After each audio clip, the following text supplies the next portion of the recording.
औज़ुबिल्लाहिमिनश्शैतानिर्रजीम बिस्मिल्लाहिर्रहमानिर्रहीम। आज हम एक्सरसाइज 1.1 करने ला रहे हैं। हमारे पास सबसे पहले क्वेश्चन है represent each number on number line.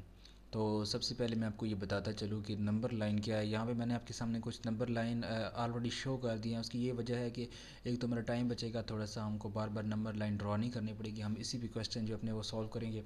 तो ये नंबर लाइन मैं आपको बता दूँ, ये हमारे पास एक नंबर लाइन होती है जो जिसके सेंटर में ज़ीरो होता है, ठीक है। और उसके जो हमारे पास राइट साइड पे हमारे पास पॉजिटिव नंबर होते हैं, लेफ़्ट साइड पे हमारे पास नेगेटिव नंबर होते हैं, ठीक है।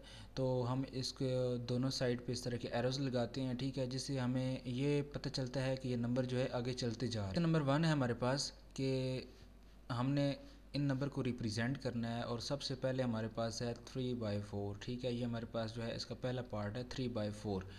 तो अब मैं आपको इसका आसान सा तरीका बता देता हूँ कि आप लोगों ने सबसे पहले क्या करना है। मैं आपको यहाँ साइड पे करके बता देता हूँ कि ये 3/4 है, इसको आपने कैलकुलेटर की मदद से डिवाइड कर लेना है, ठीक है। तो आप लोगों के पास आएगा 0.75, ठीक है। इसको डिवाइड करने के बाद आपके पास आया 0.75। अब आप लोगों ने क्या करना है कि आप लोगों को पता चल गया है कि ये वाला जो नंबर है ये 0 और 1 के दरमियान में है, ठीक है। 0 और 1 के दरमियान में है। तो आपने यहाँ पे देखना है, एक तो ये पॉजिटिव है, दूसरा 0 और 1 के दरमियान है, यानी कि ये यहाँ पे ये 0 और ये 1 यहाँ पे इसके दरमियान में ये आएगा 3/4। सेकंड आपने ये करना है कि आपने इन दोनों को गौर से देखना है, ये 4 और 3। सबसे पहले आपने नीचे वाले को देखना है। नीचे हमारे पास है 4। आपने यहाँ से देखा कि पहले ये 0 और 1 के दरमियान आता है, अब नीचे आपके पास है 4, यहाँ से 1 2 3 और ये वाला 4, ठीक है। ये हमारे पास 0 इंक्लूड नहीं होगा, ठीक है। यहाँ पे आपने वहाँ पे बराबर इनको पार्ट में डिवाइड करना है। तो हमारे पास इसको 4 पार्ट में डिवाइड कर दिया। अब आपने ऊपर वाला जो है ना वो देखना है कि ऊपर हमारे पास क्या है। हमारे पास ऊपर है 3, तो हमने इसको जो काउंट करना है 1 2 3। तो हमारा जो 3 पार्ट होगा ना यहाँ पे, ये यहाँ पे हम इसको मेंशन कर देंगे कि ये 3/4 है, ठीक है। ये बहुत ही आसान है, बस इनको थोड़ा सा टेक्निक के साथ जो है वो करना है आप लोगों ने। सेकंड क्वेश्चन है हमारे पास जी -1/3, ठीक है। तो ये हमारे पास सेकंड क्वेश्चन है -1/3, ठीक है। इसी तरीके से आपने इसको भी -1 और /3 इसको भी आपने सॉल्व कर लेना है। और ये आपके पास आएगा जी कुछ -0.33। अभी आप लोगों को इस बात का आइडिया तो हो गया कि ये 0 और 1 के दरमियान में आता है, ठीक है। और ये आइडिया हो गया, साइन की वजह से आपको पता चल गया कि ये नेगेटिव है। तो ये हमारे पास जो है वो लेफ़्ट साइड पे आएगा, ठीक है। वो 0 और 1 के दरमियान आया था, वो हमारे पास राइट साइड पे आया था। ये हमारे पास लेफ़्ट साइड में आएगा। ये हमारे पास 0 है और ये -1 है, तो हमारे पास इस साइड पे आएगा। अभी हमारे पास ये हो गया 0.33 आया, ठीक है। अभी आपने इसको देखना है कि नीचे आपके पास है, नीचे आपके पास 3 है, ठीक है। तो 3 है आपके पास, आपने 0 और 1 को 3 पार्ट में डिवाइड करना है। यहाँ पे 1, यहाँ पे 2 और ये वाला पॉइंट 3, ठीक है। उसके बाद आपने ऊपर वाला जो है वो उसको देखना है। ऊपर वाला जो आपके पास डिजिट है उसको आपने देखना है। ऊपर हमारे पास है 1, तो आपने यहाँ पे जो आपके पास 1 होगा ना, ये यहाँ पे आपने कर देना है इसको मेंशन कि ये है -1/3, ठीक हो गया। इसी तरीके से हम आगे चलते हैं हमारे जो क्वेश्चन नंबर 3 है उसकी तरफ। तो क्वेश्चन नंबर 3 हमारे पास है 4 एंड 1/2, ठीक है। तो इसको हम लिखते होते हैं कि हम 4 को 2 को 4 से मल्टीप्लाई करते हैं, उसमें ये 1 ऐड करते होते हैं। तो 2 4 आर 8 और 8 में 1 ऐड किया तो 9/2। अब हमारे पास ये है 9/2। अब आपने जो है 9/2 को डिवाइड कर लेना है कैलकुलेटर की मदद से। तो हमारे पास जो आंसर आएगा वो आएगा 4.5। 4.5। अभी आपको पता चल रहा है कि ये जो हमारे पास आ रहा है ये 4 और 5 के दरमियान में आ रहा है, ठीक है। और अगर मज़ीद हम इसको देखें तो हमें साफ साफ पता चल रहा है कि ये 4.5 है, तो ये सेंटर में आ रहा है, ठीक है। 0.5, 4 और 5 के जो हमारे पास वो सेंटर में आ रहा है, तो इसको हमें मज़ीद देखने की ज़रूरत ही कोई नहीं है। हमारे पास पॉजिटिव है तो हम पॉजिटिव में देखेंगे, ये हमारे पास है 4, ये हमारे पास है 5, तो यहाँ पे इसके सेंटर में जो है ना, हम यहाँ पे इसको मेंशन कर देंगे कि 4 और 1/2। हमने वो क्वेश्चन वाला जो है उसको मेंशन करना है, ना ही हमने ये 4.5 मेंशन करना है, ना हम 9/2 मेंशन करना है। हमने इसको मेंशन करना है 4 और 1/2, इसको हमने यहाँ पे मेंशन कर देना है। तो नेक्स्ट हमारे पास 4 पार्ट है। 4 पार्ट में हमारे पास क्या है, 4 पार्ट में है माइनस और √8, ठीक है। तो अब आपने इसको भी कैलकुलेटर की मदद से देख लेना है कि माइनस और √8 ये आपके पास क्या बनता है, ये आपके पास तकरीबन बनता है -2.82, ठीक हो गया। तो यहाँ पे अगर आप देखो, अभी आप लोगों के पास फ्रैक्शन में कुछ नहीं है, जैसे आप यहाँ पे नीचे 4 को देखते थे फिर 3 को देखते थे, आपके पास है 2.82 और वो है माइनस के अंदर, ठीक है। तो ये एक तो आपको वैसे पता होगा कि 2 और 3 में आएगा और वो माइनस वाली साइड पे आएगा, ठीक है। तो आप लोगों ने ना इसको तकरीबन 10 पार्ट में डिवाइड कर देना है, ये 2 और जो है 3, इसको 10 पार्ट में डिवाइड कर देना है। और जब जो आपके पास होगा ना 8 वाला पार्ट, वहाँ पे आप ये रिप्रेजेंट करेंगे -8 वहाँ पे आप मेंशन करेंगे कि ये है 2 और 3, तो ये तकरीबन तकरीबन यहाँ पे बनेगा, ठीक है। तो यहाँ पे आप लोग इसको मेंशन कर दोगे -√8, ठीक हो गया। यहाँ पे आप इसको मेंशन कर देंगे। उसके बाद आपके पास है क्वेश्चन नंबर 5, और क्वेश्चन नंबर 5 है आपके पास √8, ठीक है। ये बिल्कुल सेम क्वेश्चन नंबर 4 की तरह है, लेकिन फ़र्क इसमें इतना है कि यहाँ पे वहाँ पे आप लोगों के पास माइनस का साइन था, यहाँ पे आपके पास प्लस का साइन है। तो वो इस साइड पे आपके पास 2 और 3 के दरमियान आया था, और ये वाला जो है इस साइड पे आपके पास 2 और 3 के दरमियान में आएगा। तो ये हमारे पास 2 है और ये 3 है, तो ये तकरीबन यहाँ पे बन रहा था हमारे पास उधर, तो वहाँ यहाँ पे भी हमारे पास इधर ये बनेगा, तो यहाँ पे ये बन जाएगा √8, ठीक हो गया। उसके बाद आपके पास है -4 1/2, पार्ट 6 है हमारे पास -4 और 1/2, ठीक है। तो ये सेम उसी तरीके से होगा, 4 और 5 के दरमियान में होगा, लेकिन ये नेगेटिव वाली साइड पे, ठीक है। ये देखिए 4 का हाफ है आगे, ये 4 है, और यहाँ पे भी आप अगर देखें ना तो ये 4 है, 4 का आगे हाफ है, तो ये 4 है, 4 का आगे हाफ यहाँ पे तकरीबन बनता है, ठीक है, नेगेटिव साइड पे। तो यहाँ पे आप इसको मेंशन कर देंगे -4 और 1/2, ठीक हो गया। अभी मुझे उम्मीद है आप लोगों को इसकी समझ आ गई होगी, तो मैं इसको थोड़ा सा जल्दी जल्दी जो है ना वो चलाने की कोशिश करता हूँ, ठीक है। उसके बाद हमारे पास जो नेक्स्ट क्वेश्चन है वो है 1/3, ठीक है। ये हमारे पास है 7 पार्ट है आपके पास 1/3। तो ये आप देखें, आपके पास ये पहले क्वेश्चन आया भी था 1/3, ये था नेगेटिव में, तो ये आपके पास है पॉजिटिव में। यहाँ पे आपके पास इसका आंसर आया था 0.33, ठीक है, और वो आपके पास आया था नेगेटिव में, तो यहाँ पे आपके पास ये वाला आएगा पॉजिटिव में। यहाँ पे आपने ना 1 और 2 के दरमियान में पॉजिटिव साइड वाली, तो यहाँ पे इसको आपने इसी तरीके से 3 पार्ट में डिवाइड कर लेना है, 1 2 और ये आपके पास 3 वाला है। तो जो आपके पास पहला पार्ट होगा ना, यहाँ पे आपने इसको इधर लाइन लगा के ऊपर मेंशन कर देना है कि 1/3, ठीक है। जैसे हमने वहाँ पे किया था, वहाँ पे माइनस में था, यहाँ पे प्लस वाली साइड है, वहाँ इधर आया था, यहाँ पे आया था, यहाँ पे इस तरफ आ रहा है प्लस वाली साइड पे।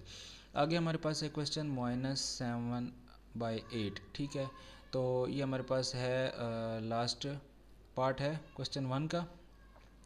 तो -7/8 इसको आप कैलकुलेटर की मदद से करके देख लें, तो -7 और बाई 8 आपके पास ये आता है तकरीबन 0.87, ठीक है, माइनस में।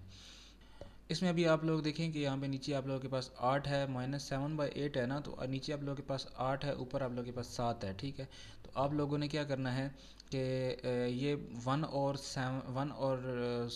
1 के दरमियान में आ रहा है नेगेटिव वाली साइड पे, तो ये 0 है और ये 1 है।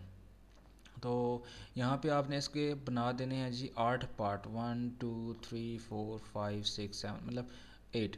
यहाँ पे आप लोगों ने, आपके पास लाइन बड़ी होगी, आप बाद में लाइन ड्रा करेंगे, तो मैं अब जस्ट आइडिया आपको दे रहा हूँ यहाँ पे आप लोग इसको करोगे 8 पार्ट में डिवाइड करोगे, और जो आपके पास होगा ना यहाँ पे 7 पार्ट, यहाँ पे ये तकरीबन यहाँ पे 7 पार्ट होगा आप लोगों के पास। यहाँ पे आप इसको मेंशन कर दोगे -7/8, ठीक है, क्योंकि इसमें हमारे पास ये फ्रैक्शन वाला था, तो इसमें हमारे पास हम देख सकते थे कि इसको हमारे पास नीचे 8 है तो हमने 8 में डिवाइड करना है, और ऊपर 7 है तो जो 7 उसका पार्ट बनेगा हमारे पास, हमने उसको मेंशन कर देना है -7/8 से। क्वेश्चन 2 हमारे पास है कि identify the property that justifies, ठीक है। यहाँ पे मैंने आप लोगों के सामने कुछ प्रॉपर्टीज़ शो करवाई हुई हैं, ये आपकी बुक के अंदर मौजूद हैं। अगर आप एक्सरसाइज से कुछ 2-3 पेज पीछे देखें तो ये प्रॉपर्टीज़ आप लोगों के पास पीछे मौजूद हैं, वहाँ से आप इनको जाके चेक कर सकते हैं। मैंने यहाँ पे आपको शो करवा रहा हूँ ताकि आप लोगों के लिए समझने में आसानी हो। पार्ट 1 हमारे पास है कि यहाँ पे 1 मल्टीप्लाई वाई माइनस 2 हो रहा है और इक्वल टू मेरे पास वाई माइनस 2 है, ठीक है। तो यहाँ पे देखें वाई माइनस 2 है, यहाँ पे वाई माइनस 2 है, इसने एक साइड पे इसके 1 मल्टीप्लाई करवा दिया, ठीक है। तो जब हमारे पास कोई भी वैल्यू हो उसके साथ हम 1 को मल्टीप्लाई कर दें तो वो वैल्यू का आंसर वही रहता है, ठीक है। अगर हमारे पास है 5 इक्वल टू 5 है, तो हम इस साइड पे मल्टीप्लाई 1 करवा दें या इस साइड पे मल्टीप्लाई 1 करवा दें, हमारे पास आंसर वही आएगा, 5 इक्वल टू 5 ही आएगा, कोई फ़र्क नहीं पड़ेगा, ठीक है। तो जब हमारे पास ऐसी प्रॉपर्टी होती है जहाँ पे 1 मल्टीप्लाई करें तो कोई फ़र्क ना पड़ रहा हो, ठीक है, आंसर पे, तो हमारे पास उसको हम बोलेंगे आइडेंटिटी बोलेंगे, ठीक है। आइडेंटिटी कौन सी बोलेंगे?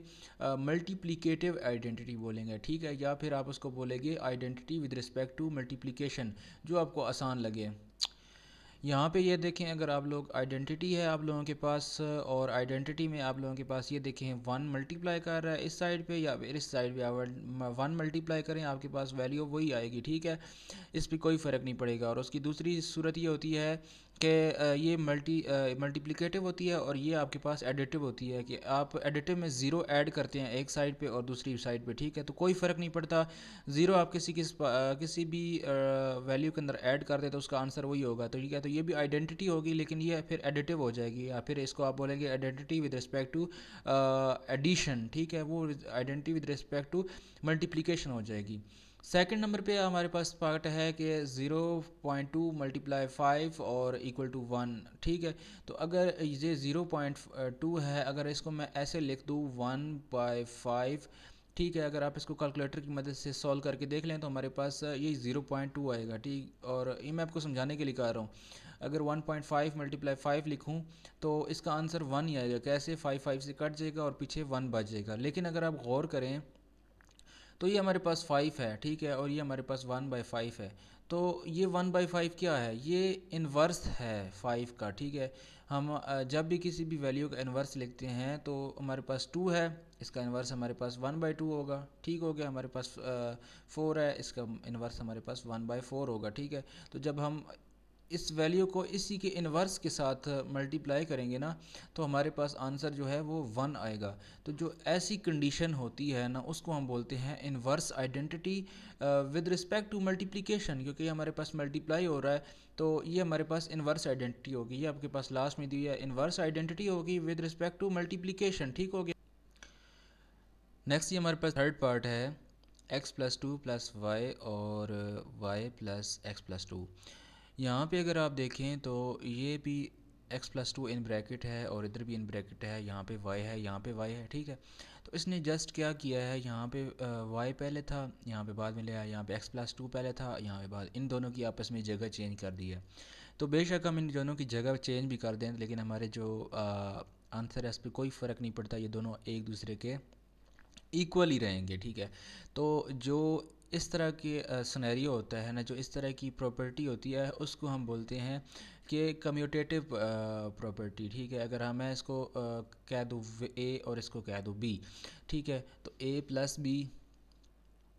बी हो या फिर बी प्लस ए हो, कोई फ़र्क नहीं पड़ता, दोनों को आंसर जो है हमारे पास सेम आएगा। तो ऐसी जो हमारे पास प्रॉपर्टी है उसको हम बोलेंगे कम्यूटेटिव प्रॉपर्टी। तो ये प्लस हो रही है तो हम इसको बोलेंगे commutative property with respect to addition, ठीक है। तो अगर यही हमारे पास ये देखें, ये a प्लस बी हो या b प्लस a हो, हमारे पास आंसर सेम ही आता है। तो यही अगर हमारे पास मल्टीप्लाई हो रहा हो तो a मल्टीप्लाई हो या b मल्टीप्लाई हो, तो इस पे भी हमारे पास कोई फ़र्क नहीं पड़ता। तो ये हमारे पास फिर हो जाएगी commutative property with respect to multiplication हो जाएगी जब हमारे पास मल्टीप्लाई हो रही। जब हमारे पास प्लस हो रही होगी तो ये commutative property with respect to addition हो जाएगी। हमारे पास 4 पार्ट है, माइनस और 3b प्लस 3b, ये माइनस है, ये 3b है और यहाँ पे हमारे पास यहाँ भी 3b। अब 3b और 3b, ये माइनस का 3b है और ये प्लस का 3b है। अगर मैं इसको ऐसे लिखूँ ना ब्रैकेट ख़त्म करके, तो ये माइनस 3b होगा, ये प्लस 3b होगा। तो हम इसको सॉल्व करेंगे तो हमारे पास कट जाएगा, आंसर 0 आएगा। अब गौर से देखें, यहाँ पे माइनस है, यहाँ पे प्लस है, तो जहाँ पे भी वैल्यू एक दूसरे के मुखालिफ होती है हम उसको इन्वर्स ही बोलते हैं, ठीक है। यहाँ पे भी वैल्यूज़ एक दूसरे के मुखालिफ थी, 5 है और उसका मुखालिफ है 1/5, ठीक है। तो यहाँ पे वैल्यूज़ थी एक दूसरे के मुखालिफ, लेकिन यहाँ पे मल्टीप्लाई हो रही थी, जब मल्टीप्लाई हो रही थी वहाँ पे आंसर इसका 1 आता है। लेकिन यहाँ पे कुछ और सिनेरियो है, यहाँ पे प्लस हो रही हैं, तो हमारे पास ये भी इन्वर्स होगी, लेकिन विद रिस्पेक्ट टू हमारे पास एडिशन होगी, ठीक हो गया। तो 5 पार्ट है हमारे पास कि x plus 5 minus 1 equal to x plus 5 - 1। अगर आप गौर से देखें तो इसने क्या किया है कि यहाँ पे x प्लस 5 ब्रैकेट में था, -1 कर दिया, इक्वल टू अब यहाँ पे 5 - 1 इन दोनों को आपस में इसके अंदर ब्रैकेट में कर दिया हो और x को साइड पे बाहर निकाल दिया, ठीक हो गया। जब इस तरह के हमारे पास सिनेरियो होता है तो हम इसको क्या बोलते हैं, हम इसको बोलते हैं एसोसिएटिव। ये एक दूसरे से के साथ एसोसिएट कर रहे हैं, ठीक है, अपना ताल्लुक ज़ाहिर कर रहे हैं, एसोसिएटिव, ठीक है। ये इसको हम एसोसिएटिव बोलेंगे। यहाँ पे अगर आप देखें एसोसिएटिव है तो यहाँ पे a है, यहाँ पे b प्लस c है, यहाँ पे a प्लस b को इकट्ठा कर दिया और c को ऐड कर दिया। ये इससे हमारे आंसर में इन दोनों की कोई फ़र्क नहीं पड़ने वाला, ठीक है। तो ऐसी जो हमारे पास वैल्यू होगी हम उसको एसोसिएटिव प्रॉपर्टी बोलेंगे, और जब भी हमारे पास इसमें प्लस होगा तो हम इसको बोलेंगे associative property with respect to addition. तो सेम इस तरह से जब मल्टीप्लाई होंगे तो हम इन दोनों को आपस में मल्टीप्लाई करा दें, इसको बाहर निकाल दें, इन दोनों को करा दें, इसको बाहर निकाल दें, हमारे पास कोई फ़र्क नहीं पड़ेगा। तो ये हमारे पास associative property with respect to multiplication होगी, ठीक है। आपने इनको लाजमी जितनी प्रॉपर्टीज़ होंगी आपने इनको लाजमी देखना है। ये क्वेश्चन तो नहीं आएगा लेकिन इसका मल्टीपल चॉइस क्वेश्चन जो है वो आपके पास आ सकता है, ठीक हो गया। अब लास्ट है आपके पास -3 इंटू 2 माइनस वाई और इक्वल टू -6 प्लस 3y। जब हम इसको सॉल्व करेंगे -3 को 2 के साथ मल्टीप्लाई करेंगे -6 आएगा, और -3 और -y को करेंगे तो माइनस माइनस प्लस हो जाएगा और ये 3y हो जाएगा, ठीक है। तो जब हमारे पास ऐसा सिनेरियो आ रहा हो तो हम इसको क्या बोलते हैं, हम इसको बोलते हैं डिस्ट्रीब्यूटिव प्रॉपर्टी। हमने इनको आपस में मल्टीप्लाई करवा के इनको डिस्ट्रीब्यूट कर दिया किस में, -6 और +3y में। 5 पार्ट है हमारे पास, -3 into 2 minus y equal to -6 plus 3y। तो यहाँ पे अगर आप लोग देखें तो हमने 3 को 2 से मल्टीप्लाई करवाया तो ये आ गया -6, और -3 को -y से मल्टीप्लाई करवाया तो ये हो गया +3y। तो यहाँ पे अगर आप इसको गौर से देखें तो हमने इसको क्या किया, इसको हमने ये इस तरह से थी, हमने इनको डिस्ट्रीब्यूट कर दिया, ठीक है, आपस में मल्टीप्लाई करा के इसको दोनों को इधर डिस्ट्रीब्यूट कर दिया दोनों के अंदर, ठीक है। तो डिस्ट्रीब्यूट किस तरीके से किया है, मल्टीप्लाई करने से किया है। तो हम इसको बोलेंगे कि जी डिस्ट्रीब्यूटिव प्रॉपर्टी है किसकी, मल्टीप्लिकेशन की, distributive property of multiplication over. अब यहाँ पे माइनस का साइन है और यहाँ पे ये क्या है, माइनस का साइन है। अगर यहाँ पे प्लस का साइन होता तो ये ओवर, हम इसको बोलते ओवर एडिशन। तो अब यहाँ पे हमारे पास क्योंकि माइनस का साइन है तो हम इसको बोलेंगे distributive property of multiplication over subtraction, ठीक है। यहाँ पे आप लोग के पास ये वाली मेंशन है, आप लोग चेक कर लीजिएगा कि ये क्या चीज़ है। तो यहाँ पे एडिशन की बात हो रही है, तो ये हमारे पास क्योंकि यहाँ पे नेगेटिव साइन है तो हमारे पास ये होगी सब्सट्रैक्शन। उम्मीद करता हूँ ये प्रॉपर्टीज़ जो हैं आप लोगों को समझ आई होंगी।